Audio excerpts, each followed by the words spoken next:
आदरणीय मंच आणि मित्र हो, माझा परिचय आत्ता यांनी आपल्याशी करून दिला. सर्वप्रथम आयोजकांचे मला इथे व्यक्त होण्यासाठी संधी दिली त्याबद्दल मी त्यांचे आभार मानतो. मला जो विषय दिलेला आहे तो आप्पासाहेब दांडेकर, कैलासवासी गोनी दांडेकर यांचा परिचय, व्यक्तिमत्वाचा आणि इतर गोष्टींचा परिचय करून देण्याचा. गोष्ट अशी झाली की माझा जन्म किल्ल्याच्या अर्ध्या चढातला, माझा जन्म साताऱ्याचा. आता साताऱ्याला अजिंक्यताऱ्याच्या अर्ध्या चढणीत माझं आजोळ होतं आणि लहानपणापासून जसं मला दिसायला लागलं, कळायला लागलं तसा अजिंक्यतारा माझ्या मनामध्ये घट्ट बसलेला. सज्जनगड, यवतेश्वर, कास ही सगळी आमची अंगणपरस अशी ठिकाणं.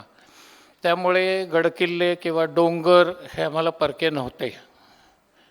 आणि अशा ह्याच्यामध्ये मी नंतर पुण्याला आलो शिक्षणासाठी साताऱ्याहून. आणि नंतर पुण्याच्या आसमंत तर किल्ल्यांनी भरलेला आहे. सिंहगड आहे, तोरणा आहे, पुरंदर आहे, राजगड आहे, लोहगड विसापूर आहेत, राजमाची आहे, तुंगी तिकोना आहे, किल्लेच किल्ले आहेत सगळे. तर मित्र मिळाले आणि ज्यांचं समानशीले व्यसनेसु सक्षम म्हणतात असे मित्र मिळाले आणि त्यांच्याबरोबर भटकंतीची आवड वाढत गेली. 1 मे 1970 हा दिवस माझ्या आयुष्यातला मी सुवर्णाक्षरातला दिवस असा समजतो. त्या दिवशी मी आणि माझे 5-7 वर्गमित्र आम्ही राजगडावर जायचं ठरवलं. रणरणतं ऊन, 1 मेचा दिवस आणि आम्ही निघालो पुण्याहून. आता पुण्याहून निघाल्यानंतर आता काय आहे की सगळीकडे गुगल आहे, गुगल मॅप आहे, सगळीकडचे रस्ते, सगळीकडच्या वाटा या तुमच्या समोर हजर आहेत. आमच्या वेळेला तसं नव्हतं. भारत इतिहास संशोधक मंडळात जाऊन गॅझेटियर्स बघावी लागायची आणि त्याचे ते जीर्णशीर्ण झालेले जे टोपोशीट्स असायचे, त्या टोपोशीट्सवरून ट्रेस करून आम्हाला किल्ल्यांचे मार्ग, वाटेतली गावं ही सगळी आम्हाला बरोबर ठेवायला लागायची. आता राजगडच्या अर्ध्या चढात आज गाडी जाते, पण त्या काळामध्ये साधारणपणे कुठूनही राजगडला जायचं असेल तर मार्गासनी, विंझर, पाबं इथं कुठंतरी उतरून किंवा भुतोंड्याला उतरून तिथून वाटतुडव करायला लागायची 5-7 मैलाची आणि मग गड चढणीवर आपला पाय पडत असे. तर त्याप्रमाणे आम्ही मार्गासनीला उतरलो आणि गुंजण दरवाजाने तो किल्ला चढायचा असं आमचं ठरलं. आणि गुंजण दरवाजाने किल्ला चढायचा ठरल्यानंतर आम्ही गुंजण दरवाजा आहे त्या दिशेने आम्ही जायला लागलो. ताज्या दमाचे सगळे तरुण, गिर्यारोहक नव्हते परंतु तरुण लोक होते, दम होता त्यांच्यामध्ये. आणि आपल्या सगळ्यांना माहिती, जे गुंजण दरवाजाने गेलेले आहेत तिथं ते प्रचंड गचपण आहे त्या बाजूला राजगडच्या. सहज वाटा मिळत नाहीत, काटवण आहे, गचपण आहे सगळं. तर अशा त्या परिस्थितीमध्ये आम्ही वाटाडे कशाला पाहिजे, समोर नाकासमोर दरवाजा दिसतोय असं ठरवून आम्ही निघालो आणि वाट चुकलो. आणि वाट चुकल्यानंतर आम्ही गुंजण दरवाजा नाकासमोर दिसत असताना आम्ही लागलो नेढ्याच्या खाली. जे राजगडवर गेलेत त्यांना त्याची कल्पना येईल की आम्ही भलतीकडे सुवेळा माचीच्या नेढ्याच्या खाली आम्ही तिथे उंदरासारखे त्या गवतामध्ये खडबडत होतो आणि घायाळ झालो होतो. तिथे सगळं इतकं रणरणतं ऊन पायाखाली आम्ही जे डोक्यावरती जे घेतलं होतं आणि खडी चढण. जवळ जे आणलेलं वॉटर बॅग्स होत्या, पाणी आणलं होतं, लिंबं आणली होती, बहुतेक सगळं संपून गेलं. आणि घायाळ अवस्थेमध्ये तिथे आमच्यातले 1-2-4 जणं त्या गवतामध्ये आडवे पडलेले होते. करायचं काय आता, कुठूनही लाग लागेना, गडात शिरायची वाट सापडेना. मग गडाच्या डोंगराची धार धरत धरत धरत आम्ही जिथे सुवेळा माची संपते त्या तिथपर्यंत पोचलो. पलीकडचं भाटघरचं धरण सगळं विहंगम दिसायला लागलं, पण गडात शिरायची वाट काही आम्हाला दिसेना. परत जिथनं निघालो तो तिथे नेढ्याखाली आम्ही परत आलो. नेढ्याखाली परत आल्यानंतर आता करायचं काय, खाली उतरून जायचं का कुठं आणखी काही प्रयत्न करायचा. आणि आमच्यातल्या एका मुलाला वरती एक पांढरी टोपी आणि काठी अशी घेतलेली एक व्यक्ती तिथनं काठीनं वाट दाखवते असं दिसलं. म्हटलं हे गोनी दांडेकर दिसत आहेत. त्यांचं व्यक्तिमत्व तसं वाचनातनं फोटोतनं परिचयाचं होतं, पण प्रत्यक्ष परिचय नव्हता. आणि ते वाट अशी काठीनं वाट दाखवत होते. टोपी पांढरी असल्यामुळे ते स्पॉट झाले. आणि जवळ जाता जाता कुणीतरी आमच्यातलं म्हणालं की अरे ते गोनी दांडेकर. तर एक मित्र इतका घायाळ होऊन पडला होता, तो जोरात ओरडला, मरोत ते दांडेकर गेले खड्ड्यात, आधी कुठं पाणी असलं तर बघा, आमचा जीव चालला आहे, तुम्हाला दांडेकर सुचतायत. हे त्यांनी ऐकलं. हे त्यांनी वरती ऐकल्यानंतर वाट दाखवली. ते सुवेळीच्या खाली एक चोरदिंडी आहे, तिथे आम्ही जाऊन पोचल्यानंतर ते पद्मावती माचीवरून आमच्याकरता जे मिळेल ते भांडं घेऊन त्यांच्या तिथनं पाणी घेऊन आले होते. पहिली गरज पाण्याची. आणि ते पाणी बिणी पिऊन जरा बोलण्याच्या स्थितीत आम्ही आलो. ताजेतवाने थोडेफार झालो. त्यानंतर ते म्हणाले, कोण रे तो मला मारून खड्ड्यात घालणारा. तर माझा तो मित्र काही समोर येईना. आणि ते म्हणले असो असो, म्हणले की ही माझी अशीच परिस्थिती झाली होती. पहिल्यांदा मी ज्या वेळेला राजगडला आलो तेव्हा माझी परिस्थिती अशीच होती म्हणाले ते. ती आमची पहिली ओळख राजगडावरची. मग तिथून गप्पा मारत चालत चालत आम्ही पद्मावती माचीच्या त्या देवळात आलो. आणि देवळात आल्यानंतर दुसऱ्या दिवशी आम्ही तोरण्याला, सिंगापूर, नाळेनी, रायगडला असे जाणार होतो. त्या दिवशी त्यांनी आम्हाला हिंडून अख्खा राजगड दाखवला. बालेकिल्ला दाखवला, पद्मावती माची दाखवली.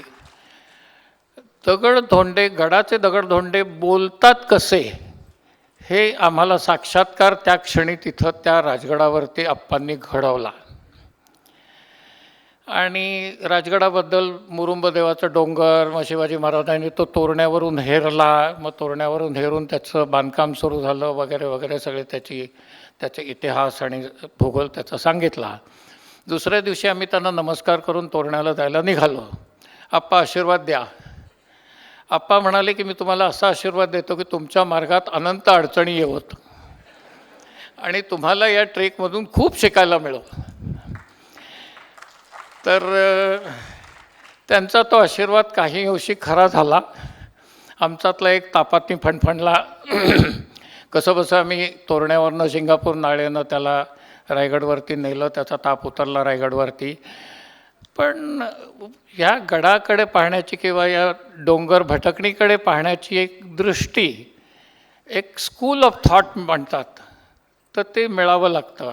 आम्हाला स्कूल ऑफ थॉट कसलं, युनिव्हर्सिटी ऑफ थॉट मिळाली तिथे सुरुवातीला. त्यानंतर या ना त्या कारणाने आपणच्याकडे येणं जाणं झालं, सुरू झालं. आम्हाला त्यांची पहिल्यांदा एक आदरयुक्त भीती होती, ती अजूनही आहे, पण तो त्या काळात ती अधिक जास्त होती. आणि आपण आम्ही लंबीचोडी पत्र लिहायचो, अमुक आहे तमुक आहे, मी या दिवशी येऊ का, तुम्ही तिथे आहात का, अमुक तमुक तमुक. तत्क्षणी मला दुसऱ्या दिवशी त्यांचं उत्तर आलं, 3 शब्द, या, लिहा, आहे, गोनी दांडेकर.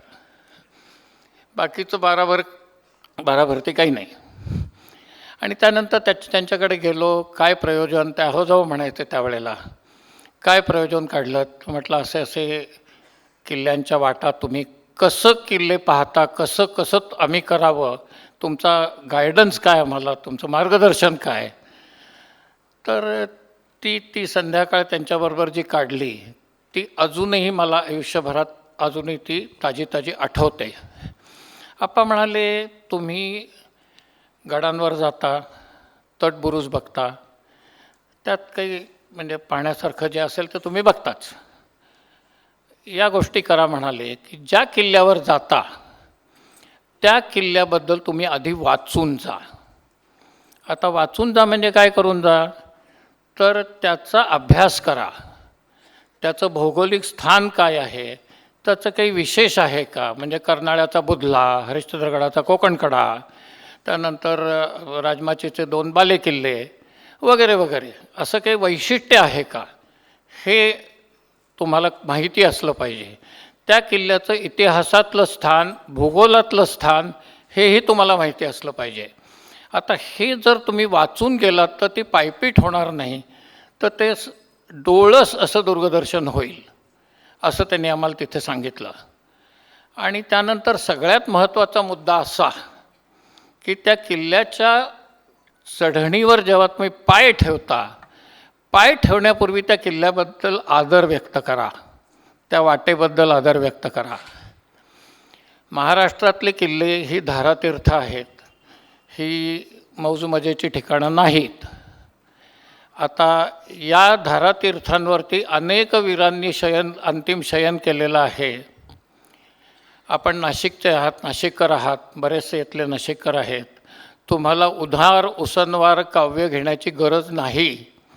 ज्ञानपीठावर आसनस्थ झालेले कवी कुसुमाग्रज हे म्हणतात, अनामवीरा कुठे जाहला तुझा जीवनांत, स्तंभ तिथे ना कुणी बांधला पेटली न वात, धगधगता समराच्या ज्वाला या देशाकाशी, जळावयास्तव संसारातून उठून या जाशी.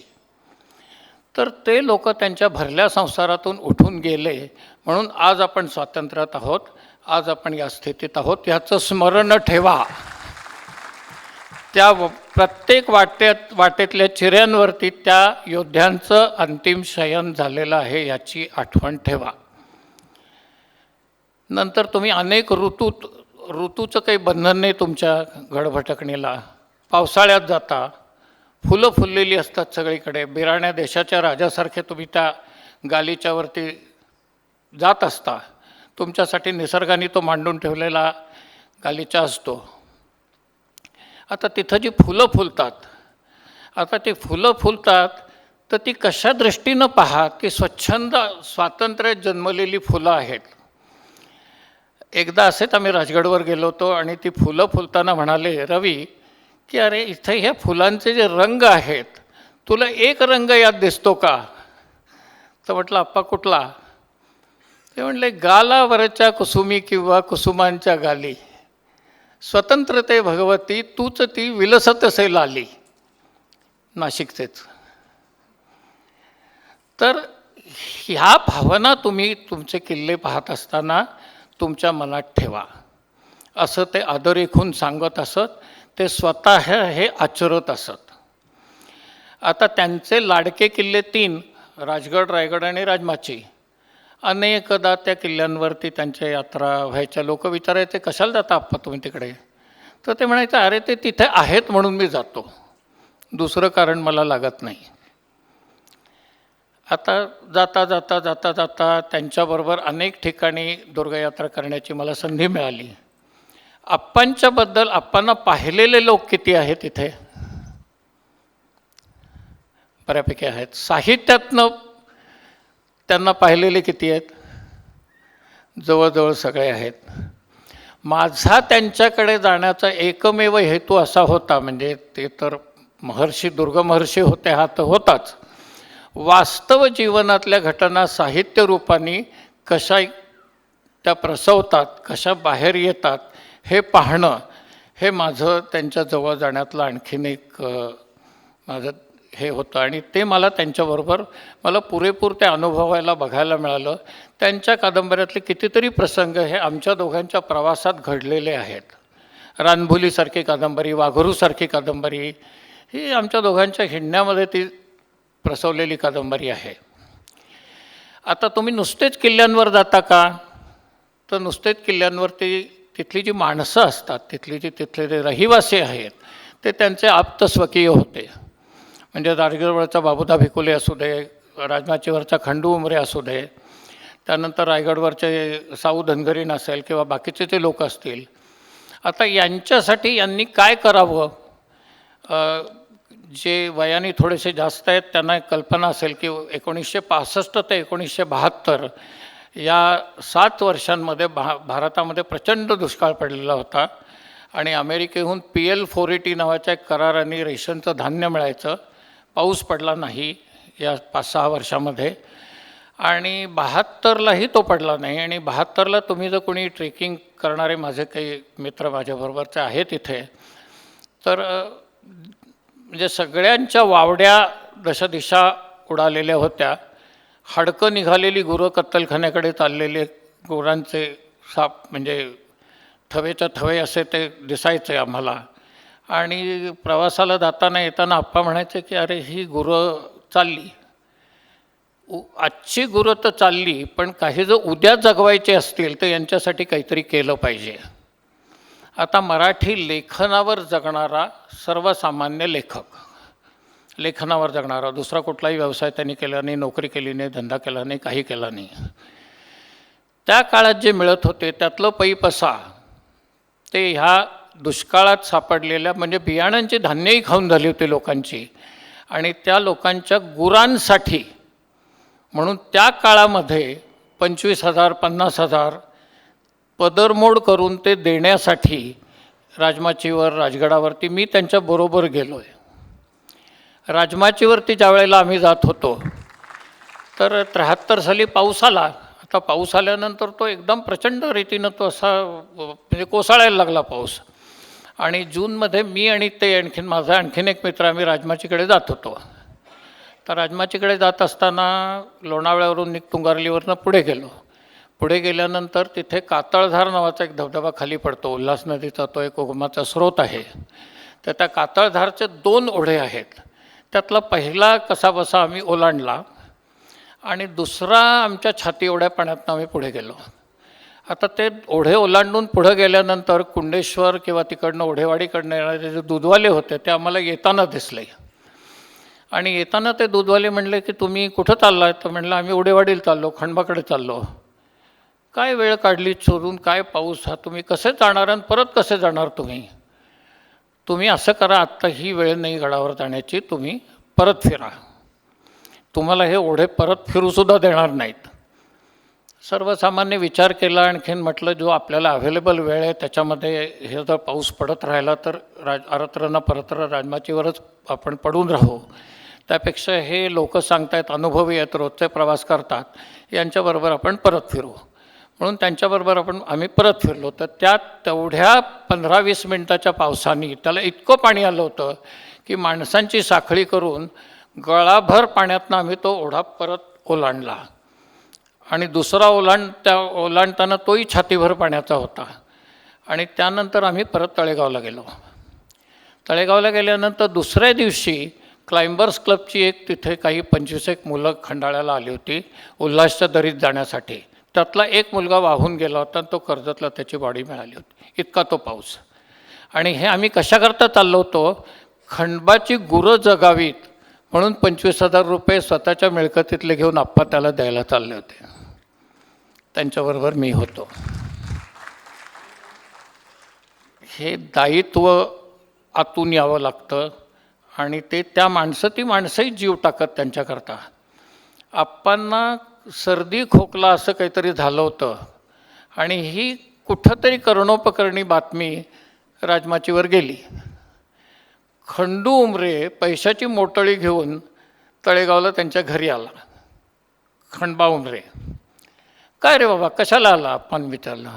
मांद्यात असं कळलं. म्हणले मांदा असलं की माणसाला पैसे लागतात म्हणून मी घेऊन आलो आहे. खंडू उमरे त्यांच्याकरता पैसे घेऊन आला होता. आप्पाने त्याला हे केलं की नाही रे, मला सर्दी पडसं खोकलं झालं आहे, काही जास्त झालं नाही आहे, तू हे पैसे घेऊन परत जा. जीव लावावा आणि लावून घ्यावा असं ते असतं. तर ते त्यांचं ते होतं. माझी BEची परीक्षा 15 दिवसावर आली होती. 15 दिवसावर आली होती 73 साली. तर त्यावेळेला ते म्हणाले की मला तुझा अर्धा दिवस हवा आहे, आप्पा म्हणाले. तर म्हटलं आप्पा माझी BEची परीक्षा 15 दिवसावर आहे, ते तुझं तू बघ म्हणाले. मला तू अर्धा दिवस दे ह्या पुढच्या 8 दिवसात. म्हटलं माझ्या वडील रजा काढून आलेत माझ्या परीक्षेसाठी, तुम्ही त्यांना विचारा.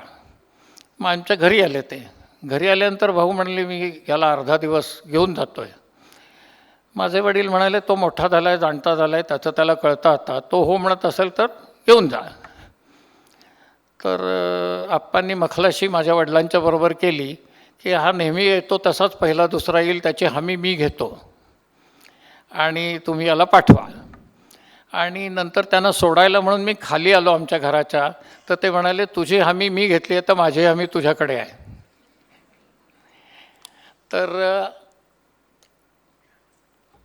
कुठं जायचं आहे म्हणाले? खंडूकडे जायचं, आपलं बाबूदा भिकुलेकडे जायचं, राजगडवरती एक राहणारे कुटुंब.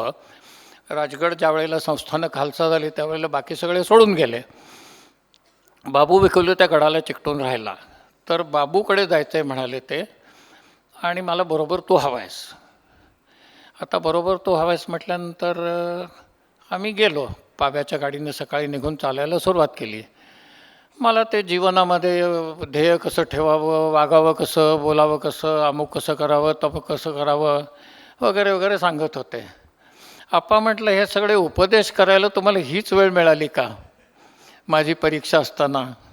चल तर खरं म्हणाले. बाबूचं झाप पठार चढून आम्ही वर गेलो. वर गेल्यानंतर जेवणं खाणं झाली. माझ्याबरोबर चल म्हणाले जरा. बाबूला बोलावलं मी, आणि ते एक असं माच होतं तिथे माळावरती, त्या माचाच्या खाली घोंगडा अंथरण, तिथे चल म्हणाले. तिथे गेलो आम्ही.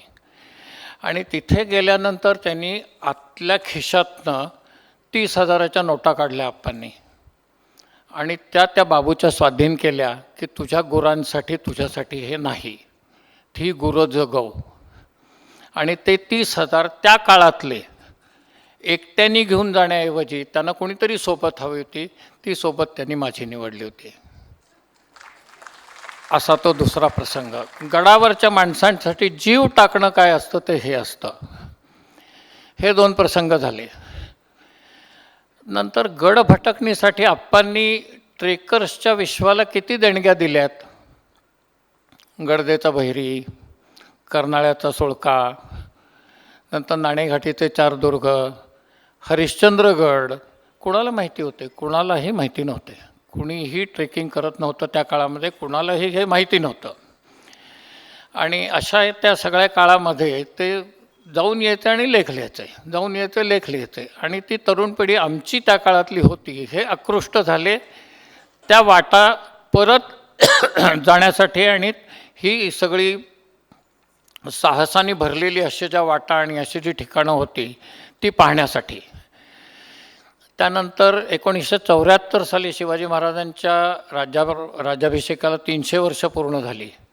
तर ती 300 वर्ष पूर्ण झाली त्यावेळेला शासनाने एक समिती नेमली. त्याच्यात बाबासाहेब होते, आप्पा होते, बरीच आणखी काही माणसं होती. तर त्या मीटिंगमध्ये आप्पा म्हणाले की तुम्ही रायगडासाठी काही करताय, राजगडासाठी तुम्ही काय करणार? वसंतदादा पाटील त्यावेळेला मुख्यमंत्री होते. ते म्हणले, राजगड हा कुठनं काढलात तुम्ही? राजगड कुठं आहे म्हणले, हा कशासाठी प्रसिद्ध आहे? तर आप्पांनी त्या समितीला तिथे एक असं राजगडबद्दल त्यांनी एक भाष्य केलं तिथे. आणि राजगड शासनाला माहिती झाला त्या समितीमध्ये किंवा त्या समितीनंतर. मग ते म्हणाले, कुठे आहे हा राजगड? ते म्हणाले, पुण्याच्या तिथं आहे. तर म्हणे, आम्हाला दाखवाल का? तर महाराष्ट्र राज्याचे 4 डायरेक्टर, राम गबाले होते, पोगो साळवी होते, आणखीन तिथे काही लोक होते. त्यांना घेऊन आम्ही राजगडवर गेलो. आणि ते इतके मोहित झाले त्या राजगडावरती की ते म्हणाले, नाही नाही, हे केलंच पाहिजे, नाही शासनाचं आद्य कर्तव्य आहे. त्या काळात त्यांनी राजगडावरती 4 लाख रुपये मंजूर केले होते 74 साली. आता त्यानंतर रायगडवरती तो सोहळा होणार होता. आता रायगडावरती व्यवस्था सगळी, तिथे काहीच नव्हतं, रायगडावर काहीच मिळत नाही. तर ही व्यवस्था पाहण्यासाठी डिफेन्स, कारण संरक्षण मंत्री येणार होते, महाराष्ट्राचे मुख्यमंत्री येणार होते, असं सगळा तो सरकारी लवाजमा येणार असल्यामुळे तर ते डिफेन्स मिनिस्ट्री म्हणाली, आम्ही व्यवस्था करतो. तर एक मेजर आणि त्याच्या हाताखाली 50 जवान असे त्या किल्ल्यावरती येऊन राहणार होते आणि ती व्यवस्था ते करणार होते. आता त्याच्यानंतर हे बरोबर होतं की नाही हे पाहण्यासाठी शासनाने आप्पांना सांगितलं, आप्पा हे तुम्हीच सांभाळा. आता तुम्ही सांभाळा म्हटल्यानंतर हे सांगणं सोपं, करणं अवघड, अनुभवणं त्याहून अवघड. तर ते मे महिन्यामध्ये 6 जूनचा तो उत्सव, तर मेच्या सुरुवातीला आप्पा रायगडवर देऊन तिथं त्यांनी एक झोपडं बांधलं. त्यांनी 2 अटी घातल्या शासनाला की ह्याचा मेहनताना मी काही घेणार नाही, मला एक ड्रायव्हर आणि एक जीप माझ्या दिमतीला पाचाडला ठेवा, आणि याबाबतीत जो माझा शब्द असेल तो शेवटचा असेल, त्या पलीकडे शासन काही करणार नाही किंवा बोलणार नाही. शासनाने मान्य केलं, बाबा तुम्ही बघताय, तुम्ही बघा सगळं, आम्ही काय तुमच्या ह्याच्यात पडत नाही. आता आप्पा जाऊन रायगडवर झाले, डेरेदखल झाले. घरातल्यांना काळजी, वेळेवर खात आहेत की नाही, वेळेवर औषध घेत आहेत की नाही. निराताई माझ्याकडे, मला बोलावलं बायकोने, त्यांच्या निराताईंनी, आणि त्या म्हणाल्या रवी असं असं आहे आणि मला प्रचंड दिवसरात्र त्यांची काळजी वाटते की यांचं तर तिथे एकट्याने कसं होणार. तर म्हटलं तुम्हाला एक सांगू का, म्हटलं मीही जाऊन त्यांच्याबरोबर राहतो आहे तिथे. ते म्हणले माझी काळजी मिटली सगळी आता. दुसऱ्या दिवशी मी जाऊन रायगडवर ते आप्पांच्याबरोबर राहिलो. एका झोपड्यात 2 कॉटा टाकलेल्या. साऊ धनगरी, रानभोलीजीं ज्यांनी वाचले त्यातली ती मनी जी धनगरणीची त्या मुलगी, त्या साऊ धनगरणीकडे दुवक्त जेवायचं, दूध चहा बिया काही नव्हताच त्यावेळेला, आणि ते सगळं गडावरचं काम नीट होतं आहे की नाही ते बघायचं. तर त्या मेजर आणि त्याच्या जवानांनी जिथे तो सोहळा होणार होता तिथली कनात आणि तिथलं ते सगळं तंबू त्यांनी बांधून घेतला. आणि तो बांधून घेतल्यानंतर वादळ वाटच बघत होतं. दुसऱ्याच दिवशी इतकं प्रचंड वादळ आणि धो धो धो पाऊस, कडाडत्या विजा, वारा, असं सगळं त्या गडावरती सुरू झालं. थैमान की आता हा सोहळा होतोय कसा. आणि तो वारा त्या मंडपामध्ये भरला आणि तो मंडप होता नव्हता त्यांनी त्या मंडपाच्या चिंध्या केल्या. हे रात्रभर थैमान पावसाचं चाललं होतं. आणि साधारणपणे 2च्या सुमाराला रात्री पाऊस थांबला. आणि 2ला पाऊस थांबल्यानंतर आम्ही जागेच होतो त्या झोपड्यामध्ये. त्या झोपड्यातनं ओढा लागला होता वरनं, बाजारपेठेच्या तिथे ते झोपडं बांधलं होतं. आणि तो ओढा लागला होता आणि त्या ओढ्यातनं पलीकडे एक साप वाहून आले होते 2. खालतीन ते पावसाच्या पाण्याने ते अर्धमेले झाले होते आणि ते तिथं ते झोपड्याच्या ह्याच्यात अडकले होते. आता 2 वाजता बॅटरी काढून आप्पा म्हणाले रवी चल. तर म्हटलं कुठं जायचं आप्पा. तर ते म्हणले ते माझे जवान आहेत तिथे. म्हणाले त्यांचा तो अधिकारी असला तरी ते माझे जवान आहेत. ह्या वादळाने त्यांची काय स्थिती झालेली आहे हे बघणं माझं कर्तव्य आहे, कारण मी प्रभारी अधिकारी आहे शासनाने नेमलेला. त्या 2 वाजता रात्री ती सगळी बाजारपेठ तुडवून, राजसभा जाऊन, रणवासात जाऊन, त्याच्या पलीकडे त्यांचे तंबू होते, तिथे गेलो आम्ही. त्या पावसात गुडघा गुडघा पाण्यामध्ये तिथे विजा चमकत होत्या. विजा पडत असत त्या काळात, की आताही पडतात. आणि पलीकडे गेलो आणि पलीकडे गेल्यानंतर ते बघितलं सगळं. ते तंबू तो उद्ध्वस्त झालेलं सगळं. ते जवानही चिंतित, मेजरही चिंतित होता काय करायचं. तर ते म्हणाले तुम्ही असं करा, म्हणाले की महाडहून शिवण्याचे 2 यंत्र, दोरे, सुया आणि 2 शिंपी मागवून घ्या म्हणाले उद्याला. आणि ठीक आहे. त्यांनी त्यावेळेला रायगडावरनं काही सोय होती महाडला हे पाठवायची. तर तो संदेश गेला महाडला की असं असं आम्हाला पाठवून द्या. आणि दुसऱ्या दिवशी ते सामान, ती मशीन्स वगैरे ते रायगडावरती आली. आता ते तंबू तो सगळा उतरवला आणि त्याचा झोक बदलून तो परत बांधायचा असं ठरलं. आता ती ओली कापडं ती मशीनवर शिवायची कशी. तर आप्पा म्हणाले 2 जणांनी ढकला, 2 जणांनी ओढा. आणि ती ओली कापडं ती तंबूची तिथे 2 दिवसात शिवली. आणि ते शिवलीन तो तंबू परत उभा केला आणि तो ठरल्याप्रमाणे सोहळा 6 तारखेला झाला. आता तो सोहळा झाला, मंत्री आले, संत्री सगळे आले, त्यांनी ते सगळं बघितलं. पण त्याकरता विना वेतन, विना काही खपणारा एक मराठी साहित्यिक हा पुढं नव्हता त्या काळामध्ये त्यांच्या, की त्यांनी हे सगळं करून घेतलं होतं. तर आप्पांची ही काही खासियत होती की दास डोंगरी राहतो उत्सव देवाचा पाहतो, असं ते मागोमागं असतात. ते असे पुढे कधी गेले नाहीत त्याच्यामध्ये. आता हा एक प्रसंग झाला. आम्ही एकदा राजगडवरती जात होतो आणि राजगडवरती जात असताना पाब्याकडनं खरीव खिंडीतनं आम्ही जायचो. तर त्या खरवाच्या तिथे असंच सकाळी जात होतो. तर जाता जाता वाट एकदम त्यांनी बदलली आणि वाट बदलून एक छोटी वस्ती होती, त्या छोट्या वस्तीकडे आम्ही गेलो. आता छोट्या वस्तीकडे गेल्यानंतर तिथे अंत्या करून त्यांनी हाका मारल्या, पाणी पाजरे सगळ्यांना. इथे अंत्या धावत आला कुठून तो येतात. मुलांना चॉकलेटं बिकलेटं दिली आणि अंत्या फार तहान लागली, पाणी पाज. मग त्या अंत्याने पाणी बिणी पाजलं नंतर काही फारसं ओझं नव्हतं तरी त्यांनी 2 ओझेकरी तिथनं केले आणि 2 ओझेकरी तिथनं केल्यानंतर त्या गावाच्या पलीकडे गेलो आम्ही. तिथनं चालायला लागलो पुढं. मला जवळ बोलावून म्हणाले, तुझ्या राजगडावरती बऱ्याच खेपा होतात, ओझेकरी लागले तर इथून घ्यायचे. म्हणाले, हा या गावचा बुद्धवाडा आहे, खरीवातनं घ्यायचे नाहीत म्हणाले, ह्या बुद्धवाड्यातनं घ्यायचे. आप्पांच्याबद्दल तुम्हाला कोणाला काही माहिती असेल तर ते 13व्या-14व्या वर्षी घरातनं पळाले आणि घरातनं पळाल्यानंतर ते गेले. महात्मा गांधींचं काही एक कुठलं आंदोलन होतं, त्या आंदोलनात सहभागी होण्यासाठी म्हणून ते मुंबईला गेले. ते आंदोलन विरलं. आंदोलन विरल्यानंतर घरी जायचं नाही, कारण वडील कर्दनकाळ आणि ते मारतील किंवा पळपुटा म्हणतील, हे करतील, घरी नाही जायचं. निर्दिशा फिरत राहिले मुंबईमध्ये, कुठं टॅक्स्या धो, कुठं काय कर, कुठं काय कर. आणि सिनेमात काम करायची, नाटकात काम करायची इच्छा, बरा आवाज, बरं रूप, तिथेही काही कुठं डाळ शिजली नाही. आणि त्यानंतर ते एका ट्रकच्या हौद्यात बसून नाशिकला आले. आता ट्रकच्या हौद्यात बसून ते नाशिकला आल्यानंतर नाशिकलाही काय करायचं, सदावर्त होती, ब्राह्मण भोजनं होती, विश्वास कोणी ठेवायचा नाही की ब्राह्मण आहे, माझ्याकडे गळ्यात जानवा आहे. भूक नावाची एक जबरदस्त राक्षसीण पोटामध्ये बसलेली म्हणाले, कुठं काही नाही. मेन रोडला कोणाची तरी खानावळ होती. त्या खानावळीमध्ये ते म्हणाले की तुम्ही मला काही काम देता का, मला काम द्या आणि जेवायला द्या इथे नाशिकमध्ये. तर त्यांनी बोलावलं, आतमध्ये गेला आणि भाताच्या खरवड्या होत्या. त्या खरवड्या एका वेळणीत काढून ताकाचं पाणी त्यात घालून त्यांच्यासमोर ठेवलं आणि म्हणाले, तो भांड्याचा गाडा दिसतोय का, तो घासायचा आहे म्हणाले. आणि ते म्हणले, किती दिवसात पोटात अन्न गेलं नव्हतं, बुभुक्षितासारखे ते खायला लागले. तो खानावळवाला वरनं बघत होता, तो म्हणला, कमी जेव मरशील म्हणाला तो. असे त्यांचे ते नाशिकचे दिवस होते. ते वर्णन करायचे, कधी कधी नाशिकला यायचे त्यावेळेला. ते म्हणले, असे दिवस नाशिकमध्ये मी काढले.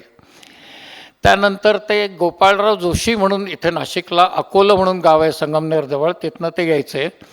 आणि गोपाळराव जोशींनी ते म्हणले, चुणचुणीत मुले मी घेऊन जातो याला. त्यांचं एक गोशाळा होते तिथे. आणि त्या गोशाळेमध्ये ते तिकडे गेल्यानंतर ते त्यांची एक बाई होती तिथे, त्या गोपाळराव जोशींची, ती म्हणजे लग्नाची बाई नव्हती पण त्यांच्या तिथं ते सगळं तिच्या हातात होतं. तिला हे कानामागणं आलेलं हे खपलं नाही. योग असा की ते गोपाळराव जोशी गेल्यानंतर त्या बाईनी यानं घराबाहेर काढलं. उद्वस परत तिथे काही आता परत दिशा नाही. मग तिथे एक धनगर होता. तो धनगर म्हणाला, किन्हवलीला चालतो का. मग किन्हवलीला त्याच्याबरोबर ते खाली उतरले घाटाखाली. त्यांना त्या धनगराला घोंगड्या विकायच्या होत्या. तर त्या घोंगड्या विकून तो धनगर परत यायला निघाला. तेवढ्यात कुणीतरी म्हणाले, अरे गाडगेबाबा आले. गाडगेबाबा आली म्हटल्यानंतर त्या सगळा जो जनसमुदाय गाडगेबाबांच्याकडे गेला, त्याच्याबरोबर हेही गेले. आणि हेही गेल्यानंतर गाडगेबाबांच्या पाया पडले. त्यांनी रप्प दिशी काठी घातली पाठीमध्ये. त्यांना पाया पडलेलं आवडायचं नाही. तर 4 वर्ष त्याच्यानंतर ते गाडगेबाबांच्याकडे राहिले आणि 4 वर्ष गाडगेबाबांचे लेखनिक म्हणून राहिले, जवळचे. आणि त्यानंतर गाडगेबाबांच्याकडनं कीर्तनं शिकले आणि मराठवाडाभर ती त्यांनी कीर्तनं केली. आणि कीर्तनं करायला 10-10 हजाराचा समुदाय त्यांच्या समोर जमत असे. लवकरच लक्षात आलं की हा समुदाय आपण डोलता ठेवतोय, परंतु आपल्याकडे ज्ञानाची खोली नाही. ही खोली कशी वाढवता येईल. ते म्हणले गाडगेबाबांना की मला तुम्ही आळंदीला मला जायचं आहे आणि तिथं ज्ञानेश्वरी आणि गाथेचं वाचन करायचं आहे. गाडगेबाबा म्हणाले, काय तुला बाबू काय तुला काय तुझ्या डोक्यात येत असतं. हरकत नाही म्हणाले, आपली धर्मशाळा आहे आळंदीला, तिथे जाऊन तू राहा. तिथे गेले. तिथे गेल्यानंतर सोनोपंत दांडेकर तिथे होते. त्यांनी त्यांना आपलंसं केलं आणि मुखोद्गत ज्ञानेश्वरी आणि तुकारामाचा गाथा मुखोद्गत झाला त्यांचा. ते तिथे ज्ञानेश्वरीत मधुकरी मागून आणायची, जेवायचं आणि ज्ञानेश्वरी दिवसरात्र ती करायची. मध्येच त्यांच्या डोक्यात आलं की शंकर भाष्य वाचावं.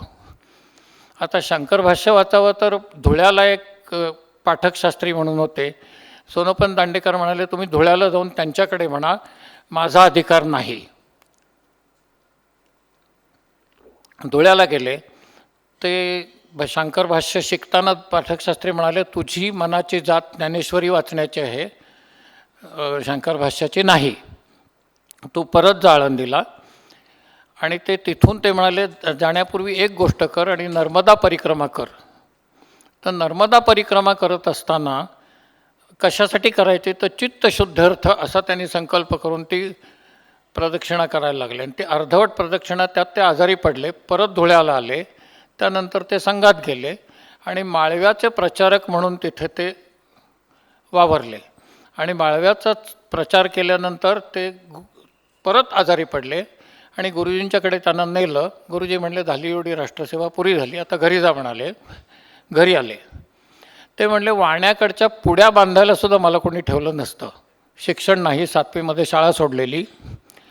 पण जो समाज बघितला, तळागाळापर्यंत जाऊन जो समाज बघितला, तो अनुभव, रसरसलेला अनुभव त्यातनं भोगून घेतलेला हा मनामध्ये होता. मनातला योग जागा होता म्हणून भरकटत गेले नाहीत. आणि त्यानंतर सगळं दुःख बघितलेलं, सगळे अंधारे कवडसे, अंधारे म्हणजे ज्याला कोपरे म्हणतात जीवनाचे, ते बघितलेले. आणि त्यानंतर ते म्हणाले करायचं काय, कुठं हिंदीचं शिक्षक म्हणून शाळेमध्ये कुठं काही डाळसे देना. पण गुडघ्याला गेले ते त्यांच्या गावी कोकणामध्ये. आणि कोकणात गेल्यानंतर जात होते तर तिथे बंदरपट्टीवर खाली बसले होते आणि एक 13-14 वर्षाची मुलगी त्यांच्यासमोर आली. आणि ते म्हणाले तिचे डोळे, तिचं ते सगळं, ते तिचं बोलण्याची पद्धत ती सगळी बघितली आणि ते म्हणले माझ्या भावविश्वात ती शिरली. लग्न झालेलं होतं, ती मुलगी भावविश्वात शिरली. आता ती शिरल्यानंतर गुडघ्याला गेले, काय काम होतं ते केलं, परत आले आणि बंदरपट्टीवरती विचारलं की ती अरे ती कालची मुलगी कुठं आहे. तर त्यांनी सांगितलं की अरे तिनं काल जीव दिला, विहिरीत उडी मारून जीव दिला. एका ब्राह्मणाच्या मुलावर तिचं प्रेम होतं, आपण त्याच्यामध्ये यायला नको म्हणून तिनं, ते संपन्न होणार नाही, ते प्रेम सफळ होणार नाही, तिला पटलं, तिनं तो जीव दिला. आणि तिचं ते भावविश्वात ती मुलगी शिरल्यानंतर तिच्यावरती ते दिवसरात्र विचार करायला लागले. आणि विचार करायला लागल्यानंतर एक 100 पानी लिहून झालं, दुसरी 100 पानी लिहून झाली. आणि त्यानंतर श्रीना पेंडसे त्यांना भेटल्यानंतर त्यांना ते दाखवलं. आणि श्रीना पेंडसे त्यांना भेटल्यानंतर ते दाखवल्यानंतर ते म्हणले की हे माझ्याकडे दे तू आणि मी याच्यावर एडिटोरियल संपादकीय संस्कार करतो आणि पुढे काय करायचं ते मी बघतो. तर ते श्रीना पेंडशांनी श्रीपू भागवतांना दाखवलं आणि ती त्यांची पहिली कादंबरी सत्यकथेत क्रमशः प्रसिद्ध झाली. आणि ती कादंबरी म्हणजे शितू, आणि ती शितू राज्य पुरस्कार घेऊन गेली. आप्पांची पहिली कादंबरी, त्याच्यावर नाटक लिहिलं गेलं, विजया मेहतांनी त्याच्यात काम केलं. आणि तिथून ते म्हणाले मला असा साक्षात्कार झाला की मी लिहिलेलं लोक वाचतात. त्यानंतर ते म्हणाले मी कधी मागं बघितलं नाही. 7वी पास मुलाला पुण्याचे युनिव्हर्सिटीचे उपकुलगुरू घरी येऊन डिलीट कॉन्फर करून जातात.